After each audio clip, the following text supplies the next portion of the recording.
এই বিভ্রান্তির মূল ভিত্তিটা হচ্ছে আলে বাইতের প্রতি মহাব্বত। আলে বাইত মানে বাড়ি, বাইতুন নবী মানে নবীর বাড়ি।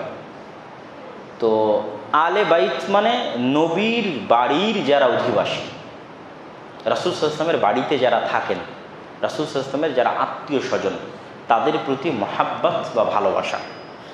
আরবিতে তাজিয়া শব্দের অর্থ হচ্ছে শোক। তো তাজিয়া মিছিলকে বাংলায় বলা হচ্ছে শোক মিছিল।